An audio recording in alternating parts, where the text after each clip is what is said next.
Hello, and welcome to the Dark Ages podcast. Episode 51, Liuvigild and the Search for Unity.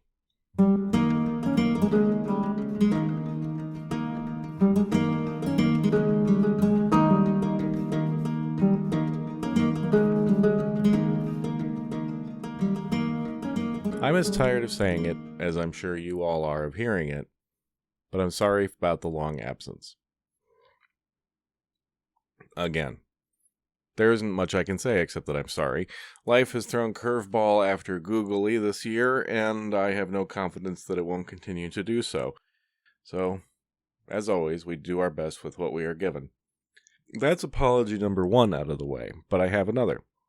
At the end of the last episode that I did drop, back in July, I promised to talk about, well, let me just quote myself, about Visigothic daughters. It will give us an opportunity for some of the interpersonal drama and gossip that's been missing from these last few episodes of Battles and Successions, and it will give us a look in on the goings-on in Francia without losing focus on the Visigoths. End quote. I also noted that it sounded like a narrative nightmare, and dear, sweet, gentle, erudite listener, when I tell you that I was right about that last part, beyond my wildest expectations, I am not exaggerating in the slightest. As I attempted to write that episode, it became more and more obvious that what seemed like a dip of the toe into the Frankish water would turn out to be more of an extended bubble bath in the suds of the Merovingian family tree, with candles and a glass of wine, and I haven't even run the tub yet, meaning I was not prepared to deal with the complexity, nor have I laid sufficient groundwork for you to be prepared to follow me. So I will have to leave the story of the unfortunate Galsuintha, Princess of the Visigoths, to the side until later. That being the case, I left you all in an awkward place last time. We were in the middle of the barely recorded reign of Visigothic, with no obvious big events on the horizon. So what are we going to talk about instead? Well, the easy answer is that we're going to keep on trucking with the Visigoths and their continued search for stability after the Balt dynasty finally ran into the sand. If you're listening to this in the future and have just binged it all, you just heard about all this. But in case you're listening in real time, I will quickly review the situation in Hispania when we left it, and then finish off the fairly obscure reign of Visigothic, which won't take long, and finally introduce Liuvigild, the first Visigothic king since Alaric II that had the opportunity and wherewithal to rule strategically rather than reactively. We'll talk mostly about his military undertakings, and next episode, talk about his religious endeavors and attempt to finally integrate the Visigoths with the native Hispano-Romans. So, first then, to review. The last king who could claim descent from Alaric I, Amalaric, at first ruled under the regency of his grandfather Theodoric the Great before coming of age in 522 and into sole rule in around 526. He was defeated by raiding Franks and either assassinated by his own men or by Frankish agents in 531. That left the board wide open for the various Visigothic noble clans to attempt to find a new king from among their own number. The problem with these situations, obviously, is that every family is convinced of their own right to rule, and violence is often seen as the answer.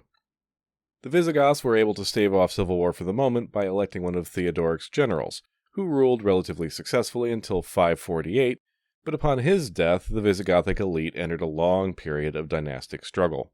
In the later stages of this conflict, one of the contenders asked for the assistance of the Empire, and Emperor Justinian, ever willing to push his influence further into the old Roman lands, dispatched an expeditionary force. This small force arrived in 552, and initially they were commanded by a patrician named Liberius, who has appeared on this podcast off and on, all the way back to episode 23, when he worked for Odoacer in Italy. They allied with Visigothic in a campaign against his rival Aquila, but how much help they actually offered is unclear, since the civil war carried on another 2 years. In that time, this Byzantine force made themselves obnoxious to both sides and became a third destabilizing factor in the conflict. Eventually, concerns over Byzantine influence prompted the Visigothic nobles to kill Aguila and unite behind Athanagild. Athanagild pushed hard to remove the Byzantines from Hispania, but was unsuccessful.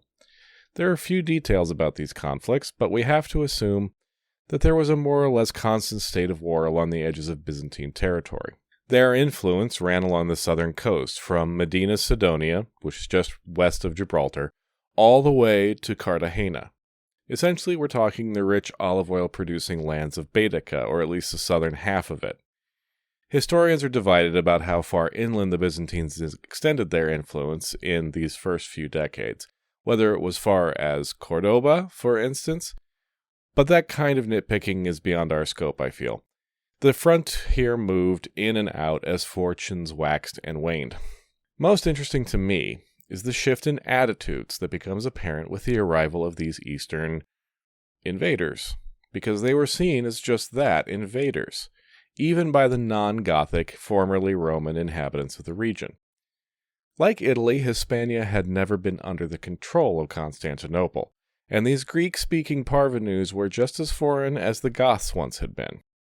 We are now almost 100 years out from the dissolution of the Western Empire, long past any meaningful living memory, and mindsets are beginning to change. I am still referring to the Goths as identifiably separate from the native Hispano-Romans, especially at the elite levels of society, and that division remains very clear. It breaks down along lines of religion, especially, maybe on language and maybe material culture, although that's very much less clear. But if the locals still don't identify with the Visigoths, and Romanitas isn't really available as an option anymore, how do they see themselves? For an answer, we have to read between the lines of our sources and look to archaeology. Of all the places in the Old Empire, Hispania's urban life seems to have been the least disrupted by new circumstances. This was especially true in the coastal cities and the wealthy centers in the Ebro and Guadalquivir valleys. Many of these cities, like Merida in the south or Zaragoza in the north, had been founded at the time of the original Roman occupation, now almost 7 centuries ago. Others, like Medina Sidonia, were even older than that. The city seemed to be the center of most Hispano-Romans' loyalty, and when Isidore and other chroniclers of the period refer to citizens, they are invariably referring to the residents of a particular town or city, not to either Roman citizens or to citizens of the Visigothic kingdom. Since well before the actual fall of Rome, there has been this tendency toward parochialism, a focus on the locality, and cities could provide a basis for such focus. Christianity strengthened these local identities, even as the idea of a universal church was preached and extolled. Each city had its own patron martyr saint, dating back to the time of conversions and persecutions.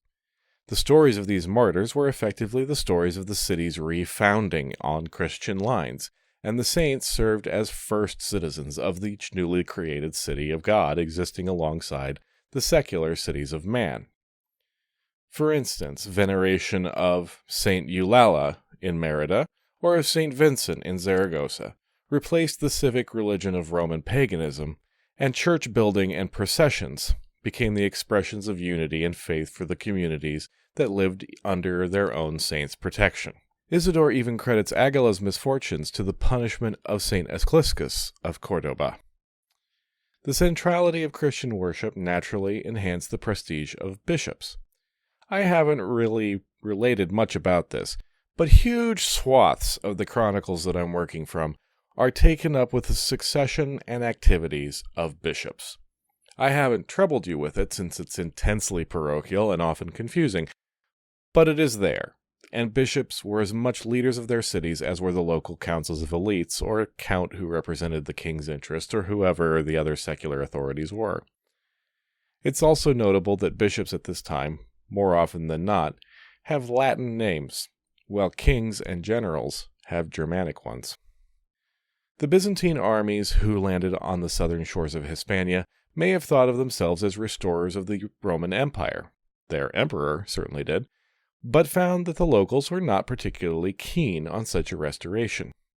While Romanitas as a mark of culture, especially among the elites, remained powerful. As a political identity, it had faded. The prestige of Roman citizenship had in fact been fading for some time well before 476, since it had become less and less exclusive, and therefore less useful to political elites. Roman citizenship had been replaced by local citizenship and loyalty, and these newly arrived Eastern troops were met with ambivalence at best and outright hostility at worst. That led their commanders to take oppressive measures to ensure local compliance, which of course only hardened resentments toward them. The residents of Hispania were not integrated with their Visigothic rulers, but neither were they unambiguously Roman, or willing to submit to the remote Roman emperor merely on the basis of his position. I'm making this all sound very adversarial, but citizenship of a city didn't necessarily stop anyone from identifying with another group. Like through most of history, it's probable that most people, even people in authority, did what they could to keep life ticking along as normally as possible in whatever circumstances, which would sometimes require some flexibility. On a side note, I realize that I have been using the words Byzantine and Roman pretty interchangeably this episode, and I'm kind of doing it on purpose.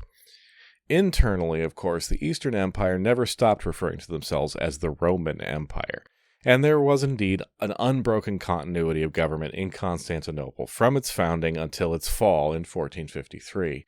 Well, except for the interruption of the Latin Crusades. That being said, there is also unquestionably a cultural gap between East and West that is only widening as time goes on. In my mind, the break between Rome and Byzantium arrives with the death of Justinian in 565.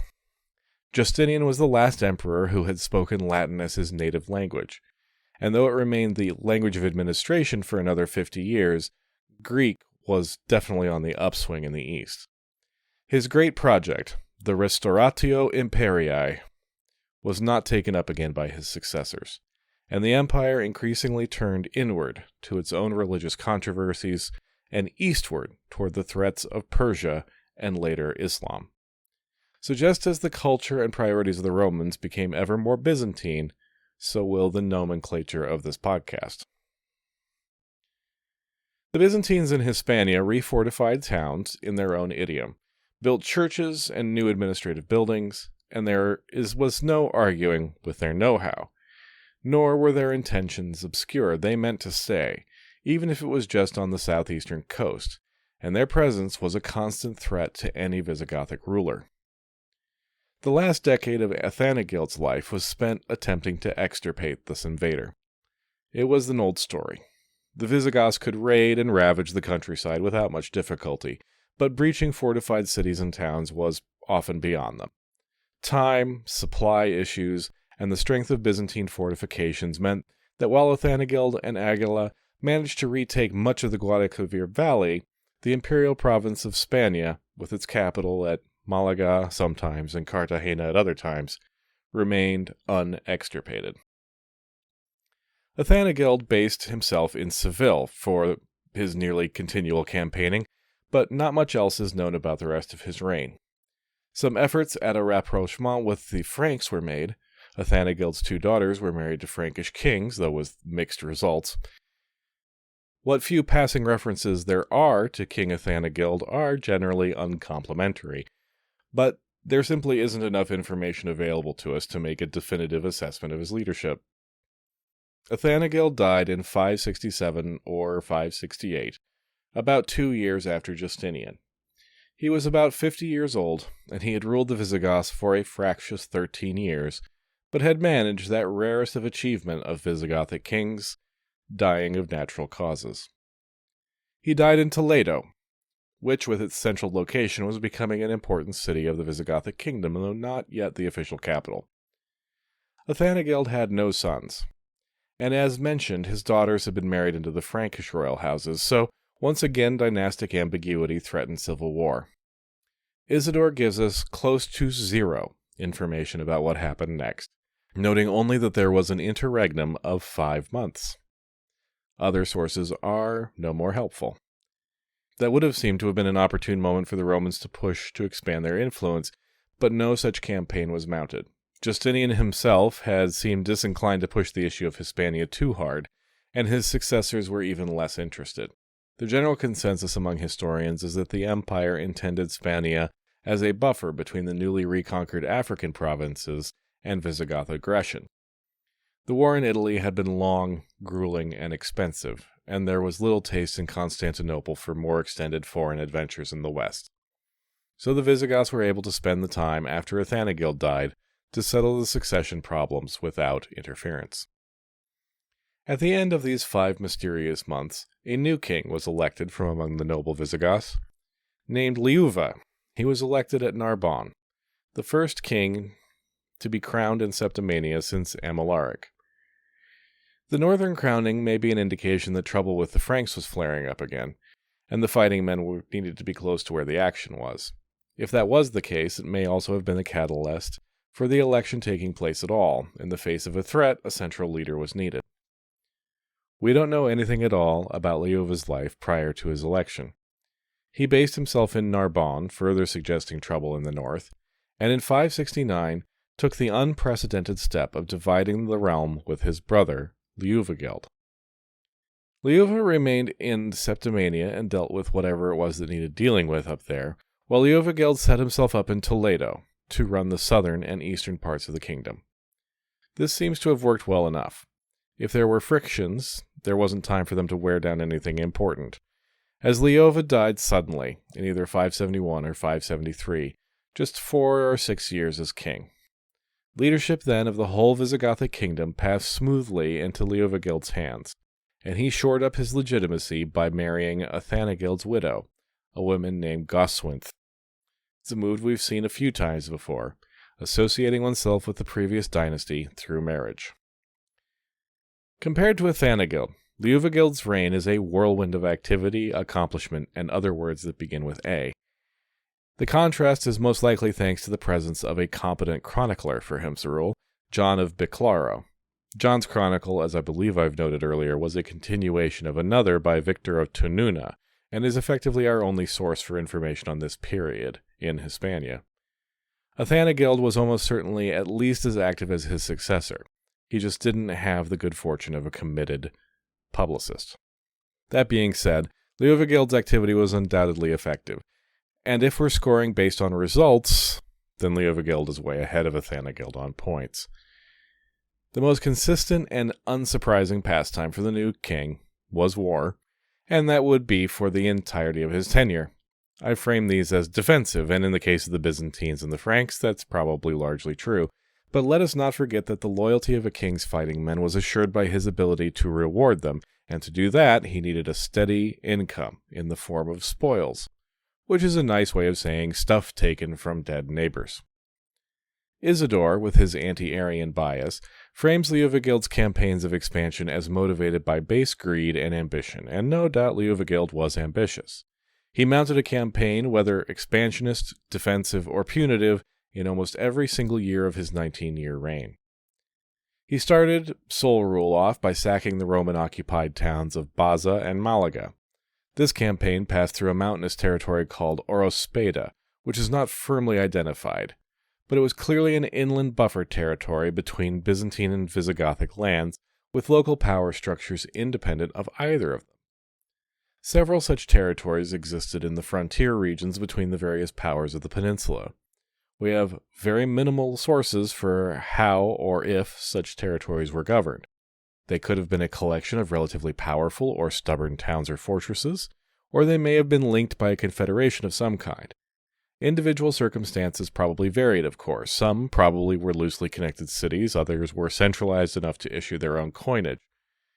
John mentions the Senate of Cantabria in the north, but whether that body was a leftover from the days of empire, a new creation that had thrown off foreign domination, or an ad hoc body of locals that met in their spare time, we just can't know for sure.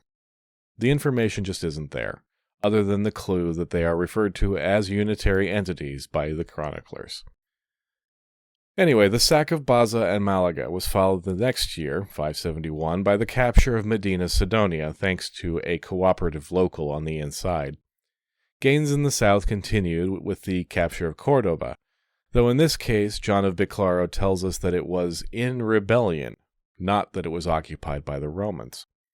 He also tells us that Liuvigild's victory came after having killed many peasants. Now that's an odd detail to include, since usually nobody bothered to count peasants, and it may indicate that the scale of slaughter was significantly higher than normal. It may be that the campaign was simply particularly violent all around. Possibly, though, it may be that these peasants had organized themselves into bandit armies, which we used to call bagaude in the 5th century, and that they were symptomatic of the continual chaos along the Roman frontier. After the capture of Cordoba, calm, if not exactly peace, seems to have descended in the south for a while, and Liuvigild looked to the northwest for further diversion. The chaos in the kingdom of the Suevi allowed space for several of those more or less independent countries I mentioned earlier. Liuvigild began to pick these off, starting with Sabaria, which is today an area west of Valladolid, between Benavente and Salamanca. The following year, he continued on to take control of mountainous Cantabria, or at least the southern half of it. Spooked by all of this, the king of the Suevi, whose name was Miro, agreed a treaty with Liuvigild, agreeing to pay tribute to the Visigothic kingdom. All these victories provided the cash Liuvigild needed to maintain his fighting men, along with the prestige that could help carry his dynasty forward. That dynasty, in this case, was represented by 2 sons, named Hermenegild and Recared. Liuvigild's sons were important to him, obviously, beyond what we might expect of a parent, for Liuvigild would have been aware of the, shall we say, unsettled relationship between the Visigothic nobility and their monarch. He himself had come to power fairly smoothly after his brother's death, and he sought to ensure the same spirit of concord would favor his sons and ensure his dynasty and his legacy. The two were about 10 and 8 of the time of their father's accession to power, and he made a point of giving them responsibilities and visible positions early. He gave the administration of Sabaria to them when Hermenegild the elder was around 15, which is a perfectly reasonable time for young men to be assuming duties of manhood. More importantly, these kinds of positions marked the boys out as co-regents, and got people used to seeing them in positions of power, and hopefully squashed any ideas the other nobles might have had about reaching for the prize when the old king croaked. But, lest you decide that this podcast really is just a catalog of geography and fighting, let's talk just a little bit about what Liuvigild did when he wasn't busy bashing people over the head.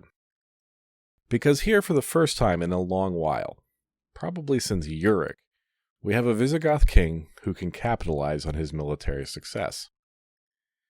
To demonstrate the extent of Liuvigild's ambitions, I shall take you, in your mind's eye, to a dusty plateau above the river Tagus, near a little village called Zorita de los Canes. The ruins of a large stone building stand against the horizon, seemingly isolated. As we approach, though, you can see that it is surrounded by the foundations of other knocked-down buildings, dozens of them. They are the clear outlines of a square in front of the remaining building and of defensive walls along the edge of the plateau with spaces within it, forming a kind of gallery, maybe on the inside edge of the wall. It's clear that, if you were to dig a little, there is more to be found underneath the surrounding olive trees. The standing building's footprint is a cross, with rather short, stubby arms, and there are the remains of an arch at the end, where the semicircular apse would have hosted an altar, for this was very clearly a church. These are the remains of Recapolis, a city founded by Liuvigild around 578. According to John of Biclaro, tyrants had been extinguished on every side and the invaders overcome, and so the city was raised in celebration of victory and named for the younger Prince Recared.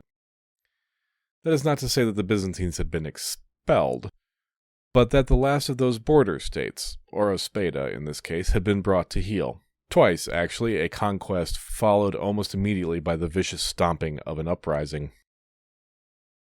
Historian Michael Collins, though, casts doubt on the idea that the city was named for Recared, since if that was the case, the name should be Recaredopolis, city of Recared, not Recapolis, city of Rec. After all, it was Constantinopolis, not Constantinopolis. Possibly it's a mistranscription of Rexopolis, city of the king. That's all fairly mindless waffle, though. Recapolis was divided into an upper city and a lower city, and the upper city included the palace with administrative buildings, a mint, granary, and church attached, while the lower city would have housed the majority of the population. Protected by walls studded with towers, Rhicopolis was fed by an aqueduct and hosted several markets. I have gone on and on about the decline of urban life in the Western Empire, and even in Hispania, where the trend was less pronounced, secondary settlements often disappeared over the course of the 5th and 6th centuries. All across Europe, between the 5th and 8th centuries, only a handful of new cities were founded, and Rhicopolis is one of them. The Visigothic kings would establish a few others in the following centuries, but Rhicopolis is the first that we know of, and the one with the most established history. Its church was also probably the last Arian church built by the Visigoths. Pictures of the site will be on the Instagram and at darkagespod.com. The founding of a city was followed up by adjusting the law, as Liuvigild worked through his checklist titled Things Good Kings Do. He reformed the legal codes laid down by Uric, though no significant text of these reforms survives.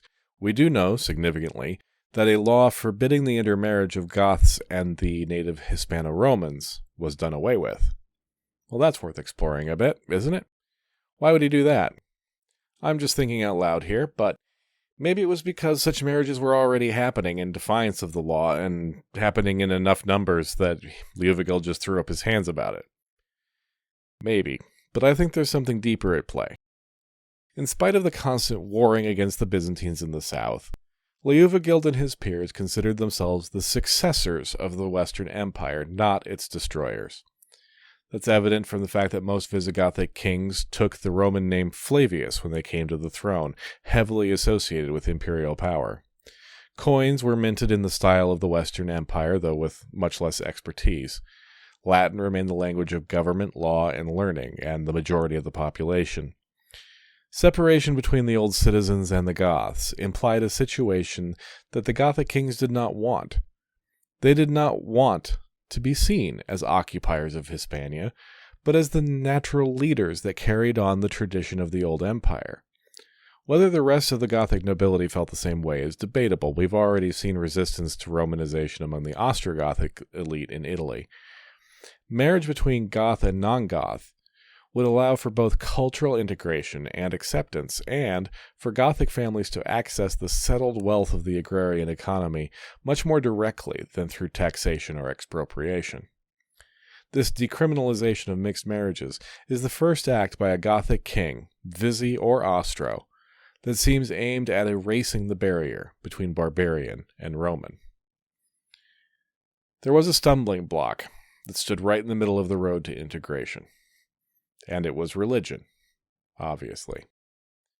The Orthodox bishops, mostly Hispano-Roman, would not and could not accept the Arianism of their Gothic military leaders. And let me not give the impression that the hostility only ran in one direction. The Arian clergy were just as adamant about the errors of the Orthodox. So the separation remained.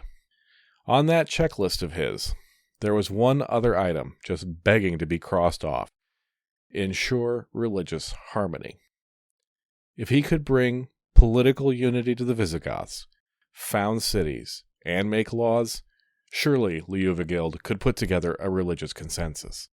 How hard could it be?